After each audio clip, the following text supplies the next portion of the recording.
Alors voilà, vous connaissez vos discours, vous savez à qui ils s'adressent, vous savez ce que vous en attendez. Mais comment est-ce qu'on va faire pour mettre tout ça en place? Comment est-ce que je sais qui va rédiger quoi? Quand est-ce que je le publie? Qu'est-ce que je dois en attendre? Bref, ça fait beaucoup de questions à se poser et il faut penser à tout. Et bien pour ça, vous avez un outil qui va énormément vous aider. On parle ici du planning de publication. Attention, le planning de publication, ce n'est pas le calendrier de publication. Le calendrier de publication, c'est réellement ce qui va être rédigé et quand est-ce que ça doit être posté. Le planning de publication, c'est l'idée, c'est la vision que vous avez pour vos communications. Nous allons donc travailler ici les emplacements des contenus, les messages qui vont être diffusés, les CTA et les métriques, parce qu'on réfléchit toujours aux métriques, question de principe. L'objectif de ce planning de publication, c'est vraiment de pouvoir déléguer cette tâche de rédaction de contenu, de publication de contenu à un professionnel et qu'il reste dans la lignée de ce que vous avez décidé. Allons découvrir. Pour organiser et planifier ces publications, voici un outil que je vous propose d'utiliser. Donc l'objectif de ce planning de publication, c'est de poser les bases de ma communication. Pour cela, je vais conserver la même méthodologie de travail et je vais reprendre mon objectif utilisateur. Pour ceux qui n'ont pas encore eu le temps de voir la vidéo sur les objectifs utilisateurs, nous parlons ici des 4 grandes catégories d'objectifs qui sont liés au cycle d'interaction des utilisateurs.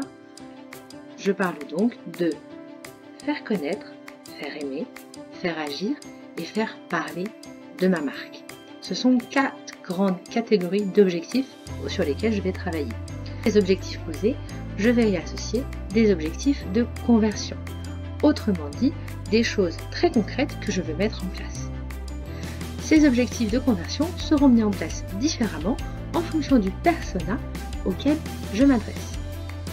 Concernant les objectifs de conversion et les personas, vous avez également des vidéos explicatives. Une fois ces 3 colonnes remplies, ces 3 colonnes ayant déjà été travaillées en amont, je peux me poser la question du levier digital qui sera utilisé, car peut-être que j'ai déjà réfléchi à certaines typologies de campagne. Il est possible que vous n'ayez pas encore réfléchi à des typologies de campagne, que vous n'en soyez pas encore à cette construction de campagne avec les leviers digitaux que vous allez utiliser. Très bien, cette colonne est donc optionnelle pour vous. Passons maintenant aux informations. Vous allez reprendre les informations que vous avez identifiées lorsque vous avez construit vos discours de marque. Et donc ici référence à la vidéo précédente. Les informations et les éléments de langage dont j'ai parlé vont me permettre de poser la base de ce que je vais raconter. Mais pour le construire et pour que ça devienne concret pour moi et mes équipes, je vais avoir besoin d'aller plus loin et de poser plus d'éléments de travail. Je vais donc aller réfléchir à la fréquence de la question de tous les combien cette information a besoin d'être entendue par mes personas pour réaliser tel objectif de conversion. Je vais également me poser la question du type de contenu. Alors quand on parle de contenu sur le web, on en a 4. On a le texte, la vidéo, l'image et le son. Mais ces 4 types de contenus peuvent faire un nombre de formats colossal. Mais ces types de contenus vont vous permettre de faire plusieurs types de formats. La web série, vous avez l'infographie, vous avez l'article, vous avez le post sur les réseaux sociaux, vous avez la photo qui veut tout dire sur Instagram, etc., etc. On voit donc ici que le type de contenu et le format qui vont être associés à une information vont donc avoir un impact. Ce que je vous demande ici, c'est de tout de suite réfléchir à ce que vous voulez mettre en place. Cette information, elle doit être présentée sous un format très visuel avec beaucoup de photos et peu de texte. D'accord.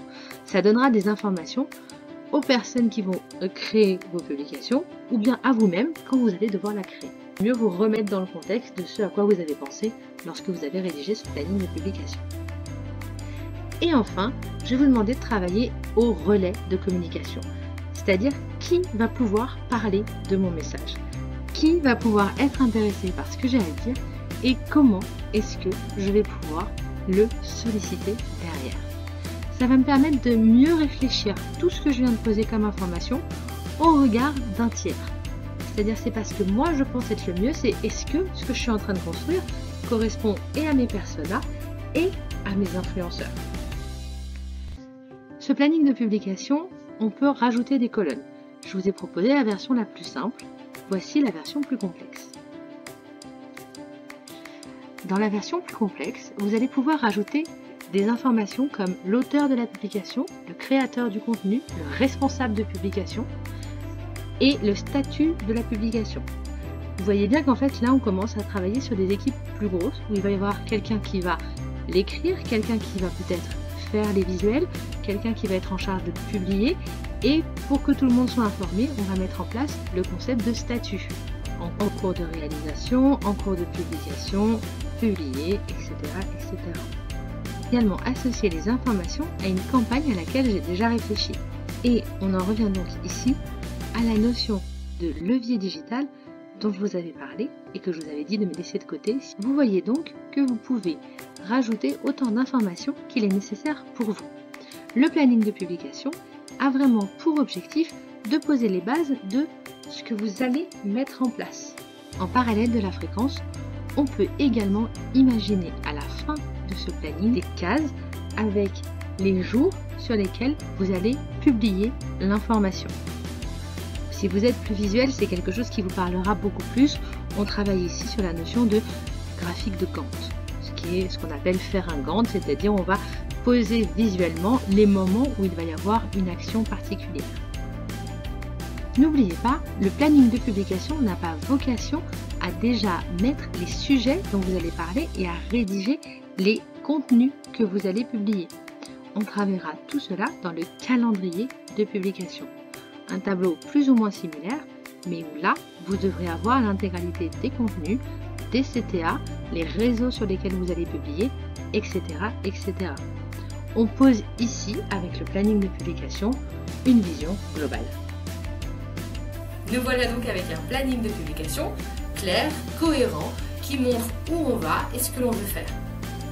C'est suffisant. Allez chercher ensuite un spécialiste pour le mettre en œuvre. Vous ne pouvez pas tout faire. Vous avez déjà votre marque